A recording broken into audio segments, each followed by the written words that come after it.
Welcome to Digits. I'm Steve Russolillo. Apple released a software patch over the weekend that addressed a security flaw in its operating system. But are Apple users still at risk? Robert Siciliano, a McAfee online security expert, joins Digits from Boston. Robert, thanks so much for joining us. Thank you. So Robert, this security risk, it could have potentially put millions of people at risk. How would you compare this to, say, what happened at Target? Well, Target, the breach was direct access to consumer credit card information. So ideally, bad guys want credit card numbers so they can turn that immediately into cash. Whereas this particular leak or vulnerability is one that would require hackers to work a little harder, essentially to get data that they could turn into cash.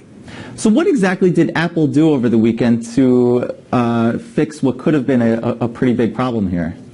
So far, they have released a patch for iPads and iPhones that will essentially lock down the secure socket layer, the vulnerability that is occurred on those devices' operating systems. Currently, the Mac, however, is still vulnerable. That patch has not been released. So what can a Mac user do right now? So Mac users that are connected to Wi-Fi, whether it's via a laptop or in some cases a desktop, should download and use something called Hotspot Shield, which will encrypt their wireless communications. More than likely, that should protect any unencrypted communications over Wi-Fi.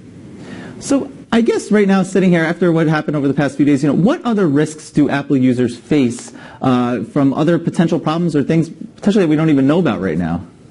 It is somewhat of a myth that Macs are immune to viruses. While there are millions of viruses that target Windows operating system, there are still thousands and thousands that target Macs. So Macs still need a antivirus program in order to protect them from malicious viruses. And Mac users also have to be aware of common scams, like phishing scams that might lure them to enter credentials, usernames, and passwords, going to spoofed websites, and so forth.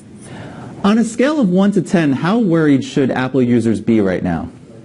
Well, from what we've seen and heard, this is a pretty significant vulnerability that anyone that is using a Mac, an iPad, or an iPhone can essentially have all of their encrypted communications be read by someone who's on the same wireless network as them. Now, while we all face a certain amount of vulnerability on wireless networks that are unprotected, free public wireless networks, this exposes iPad, iPhone, and Mac users that much more so.